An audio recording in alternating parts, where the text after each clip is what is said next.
Namaskar. Hello, I'm back. Dr. K.K. Agarwal, President Heart Care Foundation of India and Med Talks.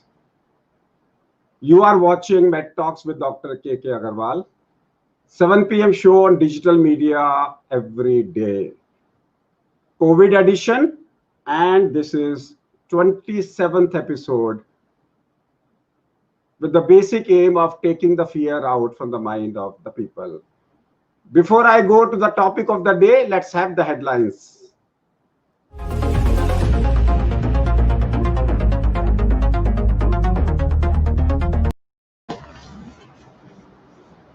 Good wishes to all of you on this 74th Independence Day from across the medical profession. I represent the collective consciousness of all the doctors of Asia.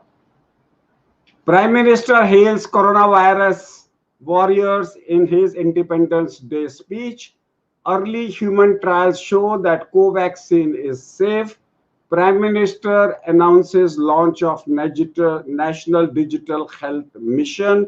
India reaches another record of highest single-day recoveries.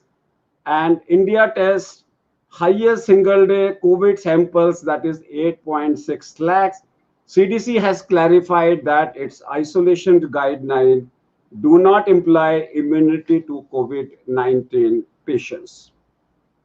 We as a group will be a part of Health Patrol, a new venture which aims at busting the fake news being circulated around health by checking the verification of every piece and releasing the verified news in public domain. We announced the launch of Health Patrol. We announced that Health Patrol will be soon launched, will be a website which will give you whether this COVID news is fake or not. This will talk about all over the world, but will also focus on Indian news. Let's go to the topic of the day.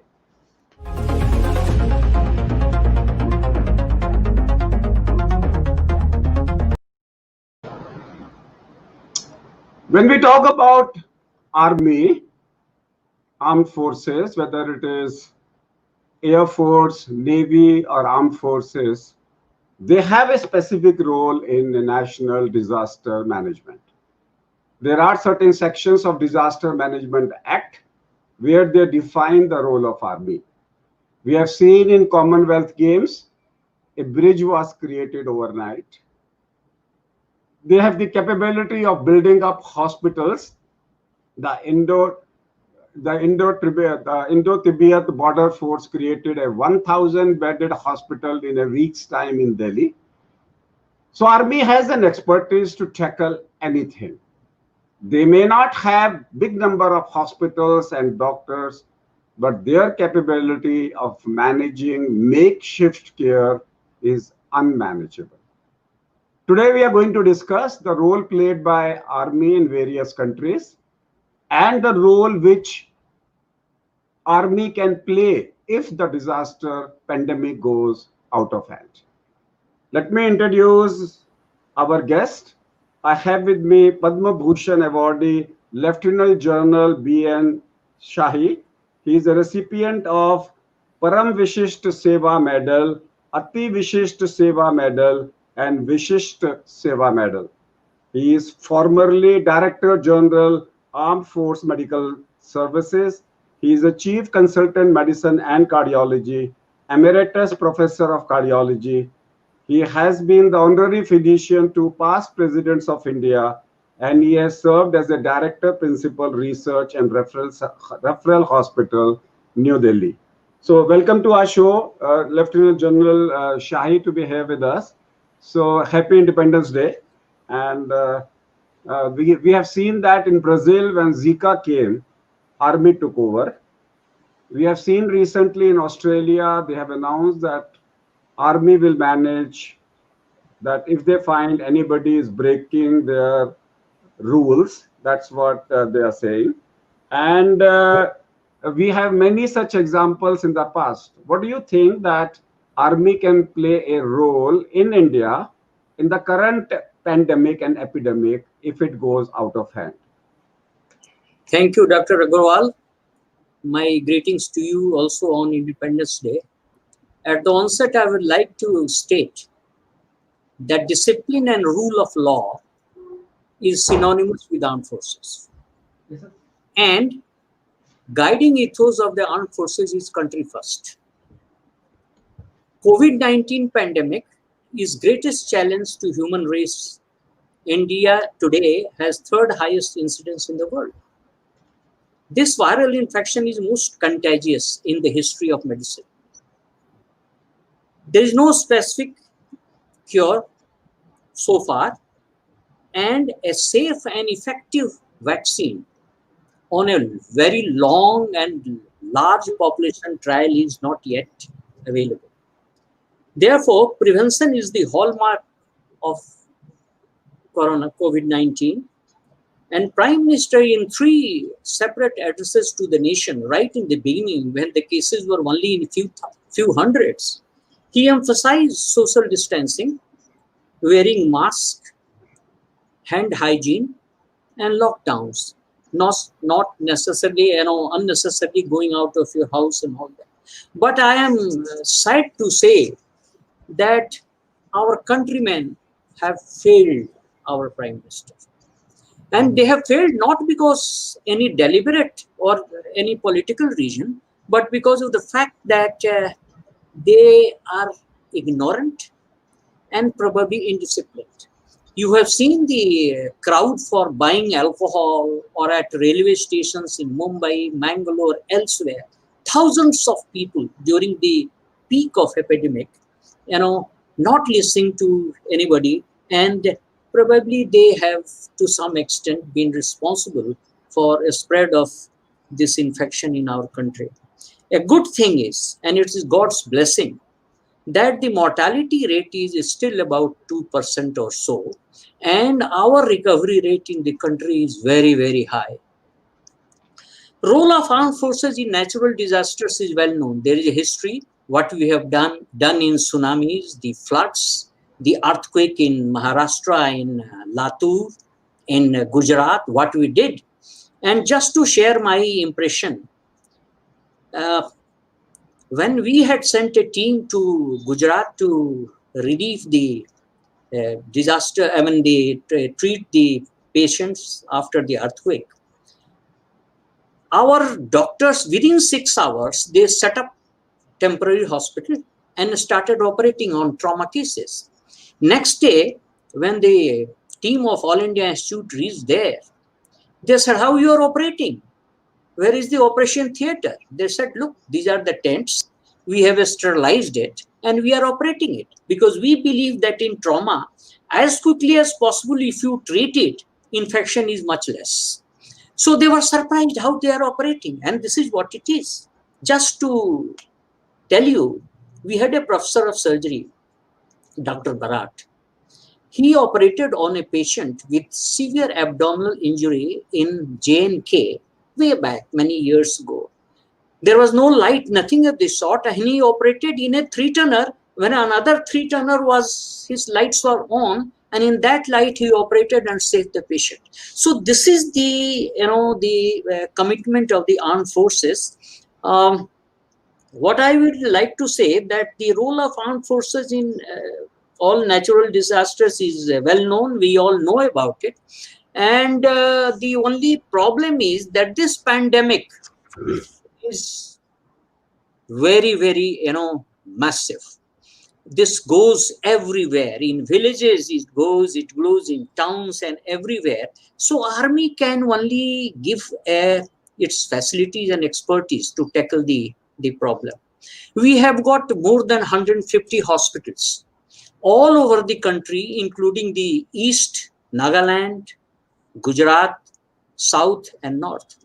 And these are good hospitals. Each one of them roughly about 3 to 1,000 patients and big campus. So army, if required in a country, now you know that in Delhi there was a big cry for beds. Army could have provided beds for our people if required, 1 lakh beds. In a matter of 1 week, our hospitals are very, I mean, they may not be very large, but they are very airy, lot of veranda, single, most of the hospitals are single story or at the most two-story with a large campus where you could have set up so many things to treat our corona cases. Therefore, I personally feel that facilities and expertise can always be availed by our civilian friends, but their commitment is equally important because without their commitment and support, army cannot function in such a situation. We can only provide them expertise. We can do it. They wanted to establish a hospital. This ITBP has established it. We could also establish a big hospital, 10, 5,000 bed hospital. It can be, we have got mobile hospitals. We could do that. So therefore, I personally think that facilities and expertise can be given to the nation, but our government, the civilian administration, the civilian health services also must cooperate with us with commitment. So Thank you very much. together we can win. Together we can win. I am bringing one more. Our second guest, Lieutenant General Dr. Ved Chaturvedi. He is a senior consultant rheumatology and immunology at Gangaram Hospital. He has been awarded the Param Vashisht Seva Medal, and he is the ex-Director General Armed Medical Services and ex-President of the Indian Rheumatological Association. Welcome to our show, Dr. Ved Chaturvedi. Thank Vedji, you, I want sir. to ask you one thing is today that can army play a role? We are discussing role of an army in a disaster like COVID-19. Suppose there are patients all across who need airlifting, who needs to be lifted. Why can't, like in a disaster, we airlift people? Why can't Indian government think or army volunteer that we can airlift patients from across the country who need better care or who need more advanced care so that every death can be prevented? It's a theoretical question. Uh, thank you for honor for inviting us. First is मेरी बहुत बहुत शुभकामनाएं for the 15 August, and we all heard about Prime Minister about digital and distillation of the medical services. And Dr. K.K. Agrawal, I must salute you for this because you are doing this job for many years. And I can tell you today, Prime Minister is talking about it. For many years, you're doing. Uh, Unfortunately, there is some communication. Maybe the network is not that good at this place where I am. But what I could understand about your question is about the airlifting. You said something about the Yes. airlifting, Can and can can army play a role in airlifting serious patients from very nice. remote areas and bring them to Yeah, advanced centers? I'll just come to this.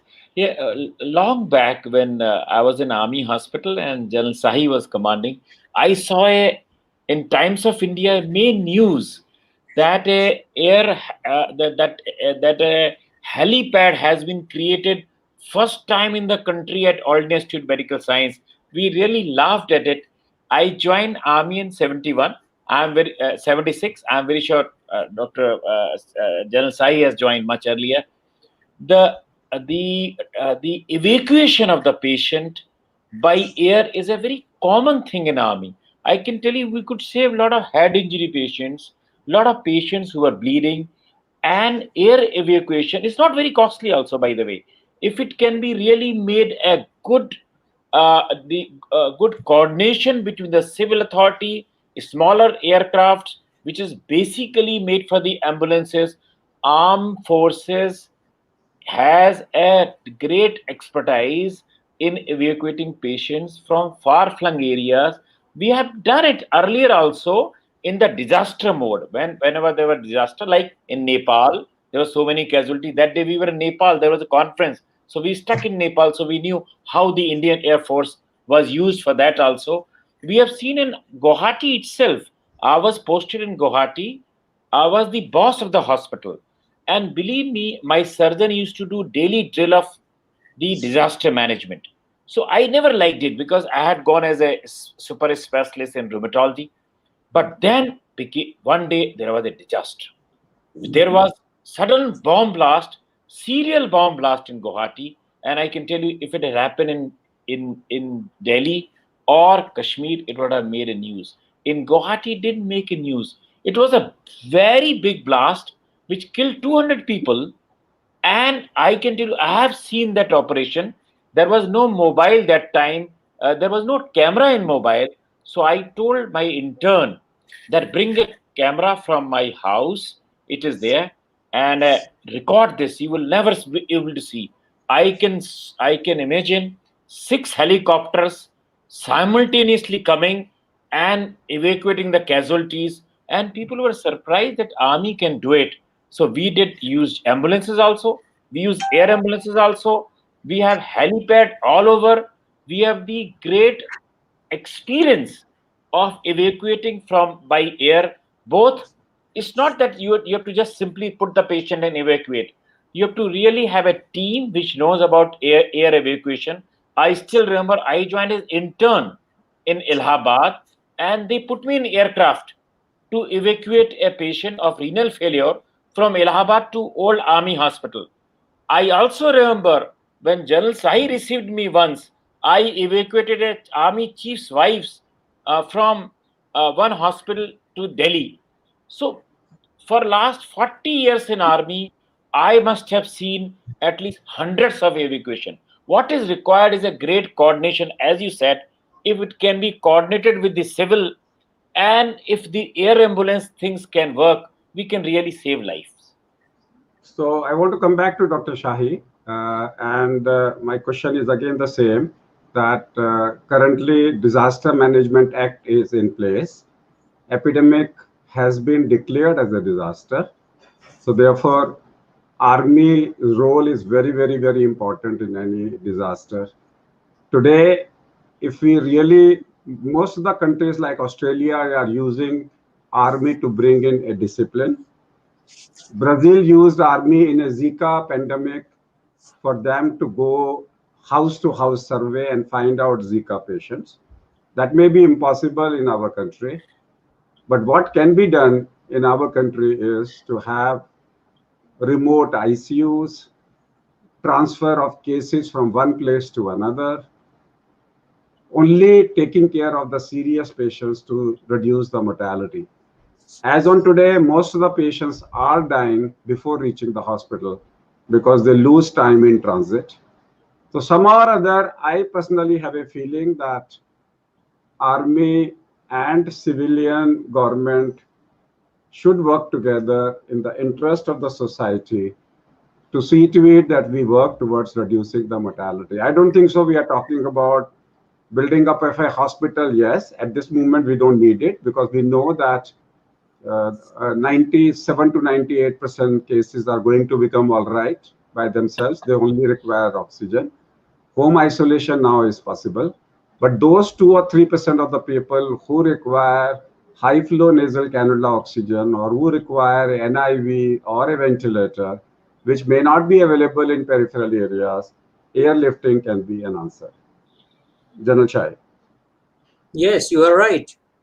As I told you, we can provide our facilities and expertise. We have the expertise to deal with these emergencies of this nature in the armed forces.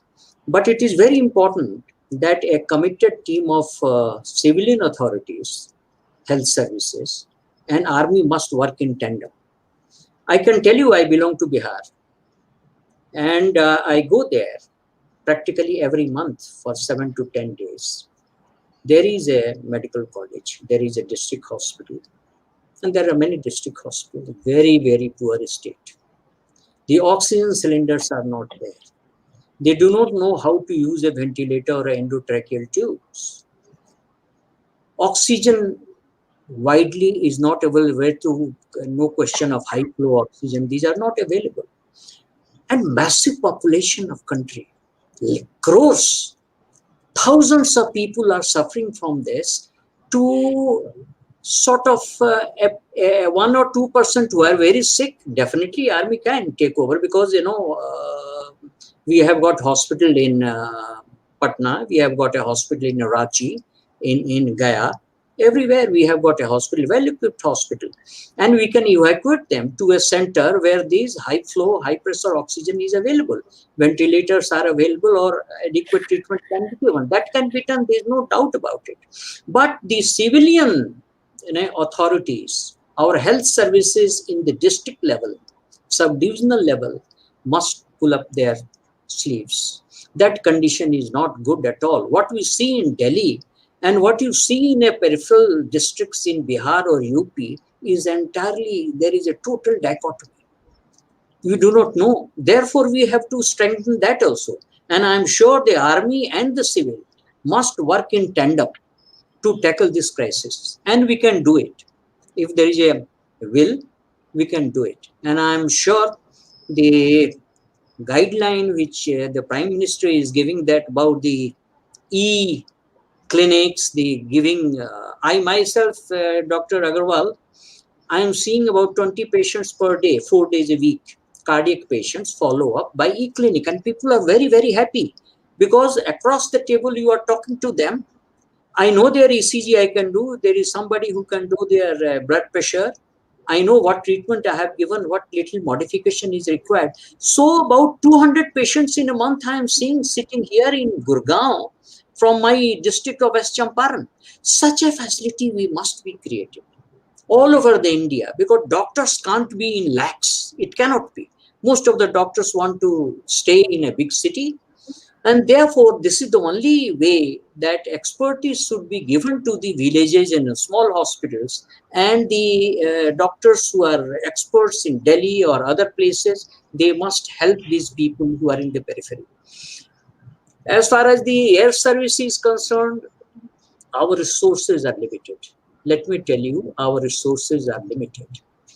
And therefore, unless the resources are augmented, 1 or 2 patients we can always lift, or 10 patients in a month, but every day 3-4 flights to evacuate a patient from different places to Delhi has to have a lot of fund. Lot of fund has to be available to make it. So, but army and civil both together can make a lot of difference. Corona is the time who is showing us every possible type of hope, ray of hope. And I think the government is listening to it. Maybe sooner or later, if need arises, both of them will work together. Now I will go to the respective specialty, the specialty of cardiology and rheumatology, but after a short break.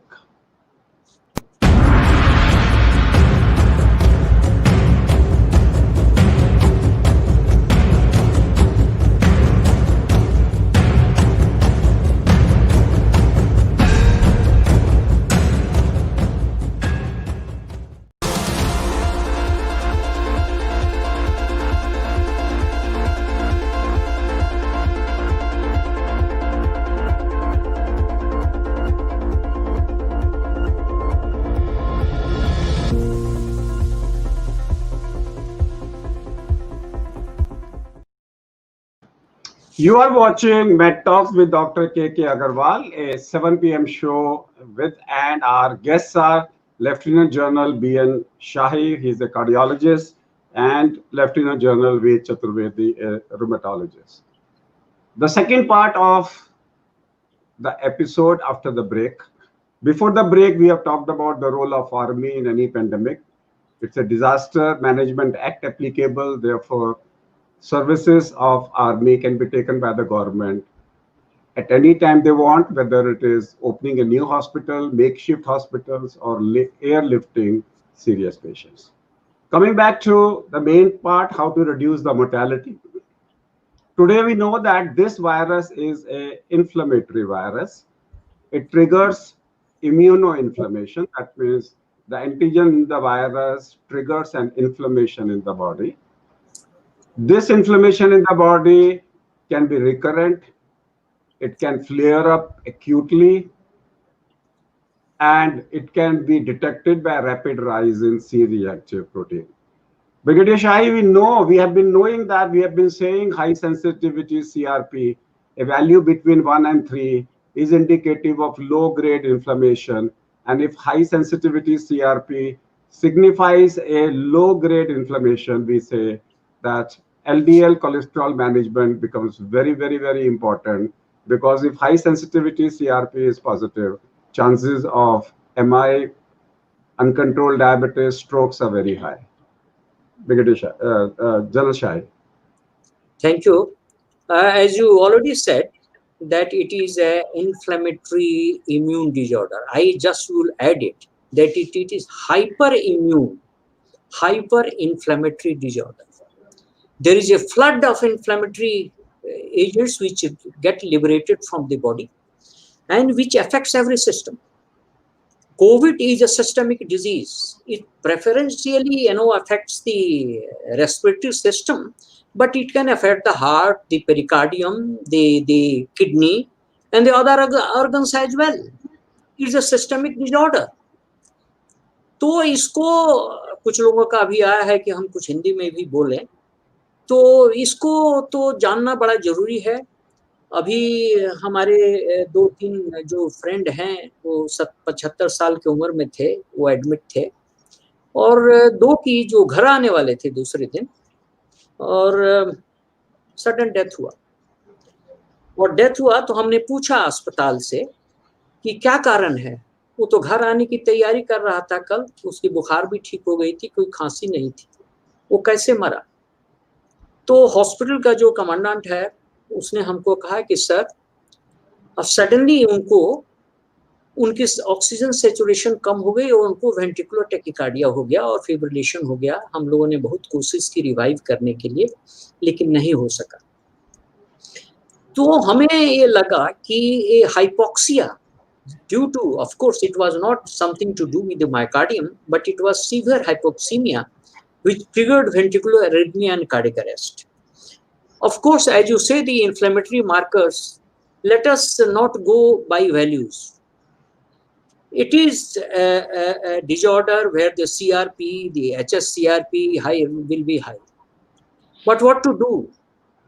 If the LDL cholesterol goes down, what can you do? You can't do anything, because there is no drug to improve the HDL to a satisfactory level within a short time. So what I suggest is that cardiac patients have to be very, very careful. Diabetic patients have to be very careful. Diabetic, particularly now, most of the elderly people after the age of 70, they are at home. They are not doing exercise. Many of them are afraid to go to the nearby parks to do walking and all that. So sitting at home, they are leading a very sedentary life. And this itself can create a problem of decontrol of diabetes mellitus. So what I suggest is your diet control when you are indoor and not going out. You must be strict with your diet. You should do indoor exercise as much as possible, as much your the cardiac condition permits, and must get your the ischemic heart disease treatment very, very tightly. Do it. All the drugs you must take regularly, and try to consult your treating physician or cardiologist by WhatsApp or Matrail, or by somehow you must be in contact with them. I personally feel this HDL is a hype. I don't believe in that. The most important is that it is a systemic inflammatory disease with predominant affection of lungs and the respiratory system, but it spares no system. It spares no system. Other day, 2 days back, a friend of mine, 80-year-old, he died of cerebral hemorrhage, and he was COVID positive. How to explain that? He was not hypertensive. So now people are talking about that it is a thrombotic disorder. It produces thrombotic disorder to produce myocardial infarction and pulmonary infarction and other things. But here he died of hemorrhage, extensive hemorrhage of the brain. And he had COVID positive, he had fever, he was admitted in a hospital in Bombay, and he had a severe cerebral hemorrhage, and he died. So it can even produce hemorrhagic disorder. I don't know what his platelet count was, but this is what I heard from Bombay hospital, that this is what it is. So it's a disease with a protein manifestation. Protein manifestation. Only good thing about this disease is that people mortality is less than 2%. And even anecdotal, a few reports that people after the age of 80, 85 are also come back home. So, Dr. Agarwal, I think the best thing is to prevent it. Absolutely. Prevent if you can. Why not? And if you can prevent, why not? But if you get it, so what? We have management available. Yeah, What General Chai has clearly said is कि इस बीमारी में heart attack होने की संभावना ज़्यादा होती है. ये वायरस हाइपर कोएगुलेबल स्टेट करता है. अगर इन्फ्लेमेशन होगा तो क्लॉट बनेगा. हार्ट में बना तो हार्ट अटैक, ब्रेन में बना तो ब्रेन अटैक, और अगर लंग्स में बना तो पल्मोनरी एम्बोलिज्म और लंग अटैक. अगर हम इस इन्फ्लेमेशन को रोक दें, हार्ट में हम बोलते थे सीआरपी को 3 से कम रखो, यहां तो सीआरपी 100 तक जा रहा है. It's a hyper inflammation state. Rapid rise in inflammation. There comes the role of rheumatology, because many of the disorders there also are inflammatory disorders. You have inflammatory spinal arthritis. You have inflammatory polyarthritis. You have circulating immune complexes. So in rheumatology also you see a lot of inflammation where they manage it with steroids and steroid sparing anti-inflammatory agents. So therefore, Dr. V. Chaturvedi, my question is, if I treat this disease from day one as either a seventh nerve palsy, or as a ulcerative colitis, or as a Crohn's disease, or as a rheumatoid arthritis, or as an acute SLE, acute polyarthritis nodosa, why can't I have to wait and rely on a report from UK to come back and say that it is only for steroids are only for hypoxic patients? Why can't we have a quick trial that from day 1 to 6 weeks we treat this disease as a hyperimmune inflammatory disorder, giving them steroids full dose for 6 weeks, and then look for its tapering. Either we taper it out, or we shift it to DMRD, or we shift it to a steroid sparing anti-inflammatory drugs if it ends up into a chronic fatigue syndrome like situation. That's what I want to know, because most of the rheumatologists, when I talk to them, they say it's not our field, let it be seen by the infectious disease. I personally feel it's a rheumatological disorder as well. It has to be seen, because when it came chikungunya, rheumatologists came in because there was a persistent arthritis after the virus has gone. Here we are seeing large 30% of the cases after 9 days, when the virus is gone, they have persistent hyperimmune inflammation. Therefore, we need guidance from rheumatologists to come back and say, yes, giving steroid from day 1 for 6 weeks is justifiable or not for a trial. Thank you, sir, for a very relevant question. After the Cox postulate, infection was the main thing which the modern medicine is known for. So, infectious diseases. Then probably we realized that everything cannot be explained by infection. So there has to be some other concept. Then came the concept of immune inflammation. There is inflammation, but by some other unknown factors. In COVID, unfortunately or fortunately, we know what is the cause of the inflammation. So basically, that's why people say, okay, let's find a infective, the anti-infective agent. Till that time, what should be done? Now, what happens?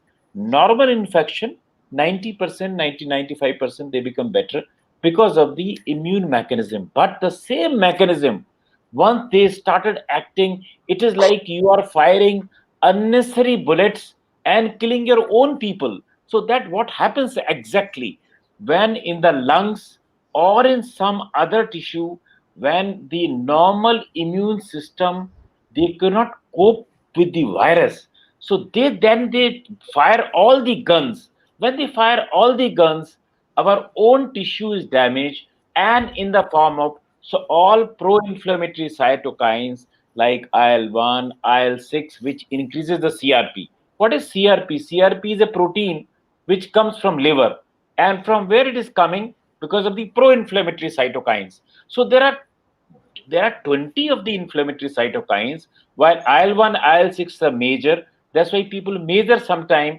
the CRP also. People measure IL-6 level also. Then if IL-6 level is higher, then people give tocilizumab. Now, tocilizumab is a drug which General Sahi will remember we used to use in army hospital. It came for rheumatoid arthritis because earlier people thought it is not only TNF, tumor necrosis factor is one cytokine which we were targeting. Then people realized let's target IL-6 also. So tocilizumab was very successful drug.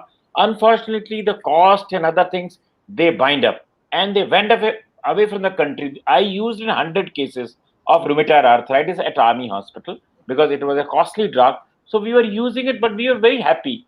By the time newer drugs come which came cheaper, so we started using other drugs. Now came the cytokine storm of the COVID and the role of tocilizumab. What Chinese did, Chinese when they were researching on the corona, they did cytokines level and they find a lot of pro-inflammatory cytokine including IL-6. So they used tocilizumab. So the Chinese used the first tocilizumab, and tocilizumab patients they brought down the mortality. A serious patient, two things will brought down the mortality. One is tocilizumab, another is remdesivir. Remdesivir is antiviral drug, and this is, of course, in early cases, hydroxychloroquine itself is an antiviral drug, which was published in 2005 by NIH themselves. NIH did that time for the other viruses, not for this other COVID viruses. So they say hydroxychloroquine itself, hydroxychloroquine we also uses. Probably what is happening when you combine that you are telling rheumatology, it is probably immunology. The immunological basis, hydroxychloroquine works for mild rheumatoid arthritis. Hydroxychloroquine also works for mild cases of COVID also. For severe cases, you require is the anti-IL-6, that is tocilizumab, maybe TNF also. There are trial is going on that anti-TNF drug can also be used for this. Other drugs are not tried, so it's very difficult to say whether So methotrexate will work. I want Yes, to sir. join here. I want to come back here. Is the role of steroid is very, very, very important in Oh, early I patients. forgot. Steroid, yes. Yes. Ever since steroid came, hydroxychloroquine has gone out because hydroxychloroquine is a weak anti-inflammatory compared to the steroid. So what I'm postulating is start early steroid and then follow them up with hydroxychloroquine for some time as a Steroid follow-up, reduces as a DMRD, steroid, as a steroid is DMRD. तो steroid दूसरा definitely reduces दूसरा the दूसरा mortality. मेरा सवाल है दूसरा Yes. मेरा सवाल है कि इस वायरस के तीन एंटीजन है जो प्रेडोमिनेंट है NE and S antigen virus के 9 दिन के बाद में when the virus is not replicable 3 महीने तक ये एंटीजन NES पाए जाते हैं इसका मतलब है वायरस नहीं है कोई भी एंटीबायोटिक NES को तो मारेगी नहीं तो ये NES probably are causing relapsing multiple systemic inflammation including the MIS in children. So लोगों को वायरस 9 दिन के बाद में जो रिएक्शंस हो रही हैं that is persistent of either N or E or S antigen there that is inflammation that has nothing to do with the virus. Therefore such cases who shows after 14 days if they show some evidence of कि CRP बढ़ा हुआ है ESR बढ़ा हुआ है ferritin बढ़ा हुआ है और दो acute phase reactants बढ़े हुए हैं they should be given steroid followed by hydroxychloroquine as in the form of a DMRD in the form of a mild anti-inflammatory drug. I personally feel hydroxychloroquine went away from the market only because steroid came in.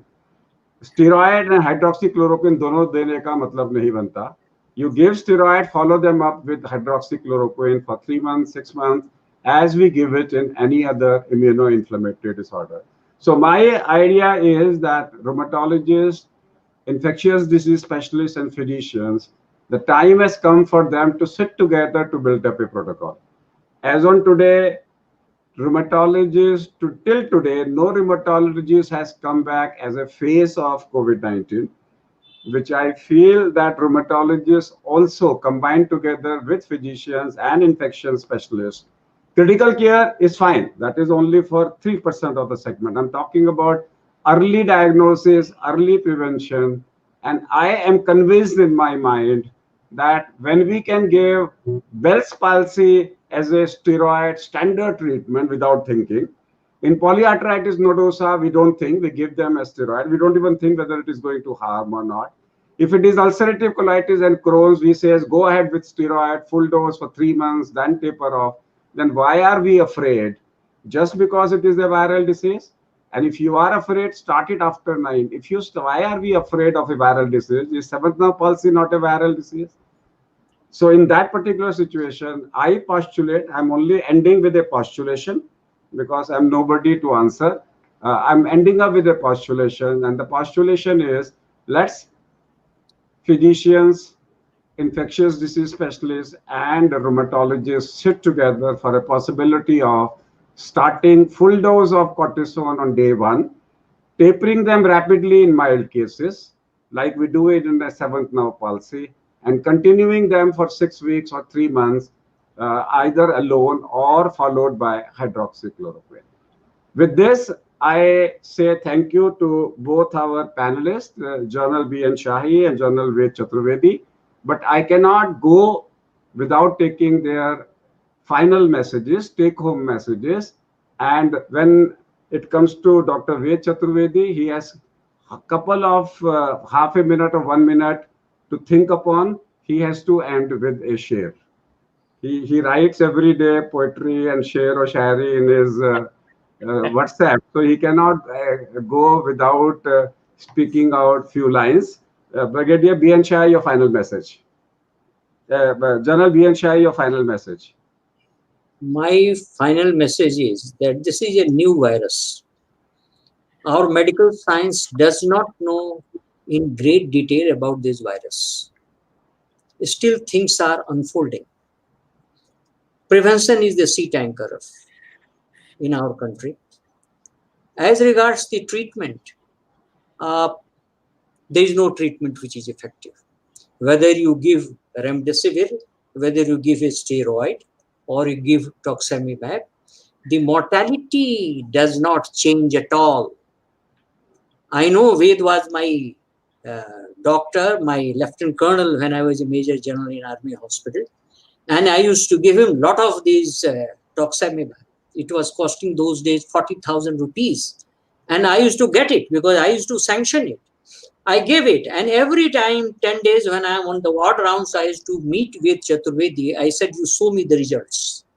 You show me the results. There's a rheumatoid patient whose knees were swollen, hands were swollen, and pain joint. They have become all right. You show me. Show me ulcerative colitis who have gone into a good remission for 6 months. Of course, 1 or 2 cases he showed me. But still, I thought that I must give him. We used to give him. I know he used to be very reluctant to give to any patient without doing his tuberculosis test. Chest x-ray used to be done, and if the patient has any sign of tuberculosis, he will not give it. That's a good thing. Many patients, he reacted with me, and so my own thing is key. Most important is we prevent. Let us do prevention as much as possible. Mortality is low, and therefore we should have facilities to. And the most important treatment is high flow oxygen. Let me tell you, steroid is fine. People have given dexamethasone, but the most important thing which is going to reduce the mortality is high flow oxygen. Sometimes 30 liters per minute is given. That facility, that is the one which really makes a difference to the patient. Lastly, the COVID vaccine. You know that the third stage of a vaccine trial goes for millions of people. And then only you come to a thing that is it very effective or has it got any side effect? We are yet not reached. Therefore, let us not make a false promise or belief that the vaccine which is coming 20th of August or 25th of August, I will not take it. I will wait for a good number of third stage trial where it is being used for lakhs of people, and then see there how it protects and what are the side effects. We have know the side effects of vaccines, demyelinating disorders of the brain. People have lost their limbs, the reaction of the vaccines. So let us wait for that. Till such time, for India, prevention, good mask, don't go into the crowds, social distancing, washing your hand. Yesterday, I was talking to a very, very senior physician in Bihar. I said, what is the rate of people using masks? He said 20%. The rest of them, either they are keeping it in the pocket or it is hanging on the neck. When they see the policeman, they take out the mask, wear it, and then put it in the pocket. Only city where I have seen 95% compliance is my city, Gurgaon. Gurgaon, yesterday I went in my car and I wanted to see what are the common men wearing a mask. And I saw 99% people in Gurgaon are wearing masks. It's a very good sign. Why can't the entire country do it? That is the only way to bring down the incidence. If the incidence goes down, mortality will be much less. In any case, mortality of 1 or 2% is there in every disease. So, Dr. Ved Chaturvedi, quickly, we have to finish up, wind up, and Yeah. your So take-home I message. think And yes, I think I keep hearing your videos also, and General Sahi is also well described about the prevention. Probably the only thing I can add is the talking etiquettes. When I go to hospital, I always talk patients. I say you may not be coughing, but if you're talking your mouth, so basically we have to learn not face to face.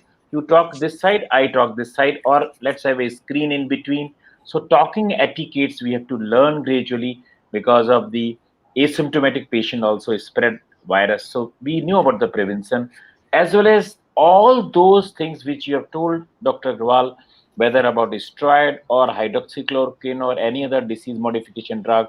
Probably any hypothesis has to be tried by the trial. If you do a good trial and if you can prove that yes, a low dose steroid can prevent the seriousness of the COVID, that will be very good. The concept is very good. It has to be tried. It is like if you don't do the trial, whether it's a vaccine or a concept, it will remain a concept only. So I'll finish with the share which you told me. I wish you had told me earlier. I would have prepared. But suddenly I realized I am watching you, Dr. Agarwal, for many years, and I can only say one thing about you that कोई नहीं जानता था हकीकत उसकी. एक पहली line है मेरे शेप भूल गया मैं उस चीज को बट फिर भी कोई ना जानता था हकीकत उसकी वो आसमां था बट सर झुका के चलता था मैं भूल गया थोड़ा सा but it is something like this great you are thank doing you. A good job you are a great person. I have been observing you for last 20-30 years and on many facets of life you are doing a wonderful job. We learn from you, a lot of other people learn from you, and that's a great thing. Education and digital education. As General Sai said, such a large country, I can tell you, this is the best thing which happened is COVID. I also see about 20 patients every day, and now I realize earlier I used to get very annoyed on telephone or net. Now I feel very comfortable seeing patient them. My patients are also happy. Somebody's in Bihar, somebody's in Tripura. So basically, it's a blessing in disguise. We learn about the digital medicine, which you were already doing. And for such a large country, I think this is a very good system. So let me thank both General Shahi and General Chaturvedi, and मेरा माफी वो सारे लोग जो इस programme को देख रहे हैं. बहुत लोगों ने सवाल लिखे हैं. Kindly tomorrow morning join me at Zoom at 8 o'clock. The ID is my name. Every day I answer questions. Hundreds of patients participate in that meeting. So जिन लोगों के सवाल नहीं मिल पाए हैं सुबह 8 बजे Zoom पे आ जाए. I'll answer all your queries. That's all for today. We'll be back tomorrow 7 p.m. with one more episode. Stay tuned. Thank you. Namaskar. Thanks. Thank you. Namaskar.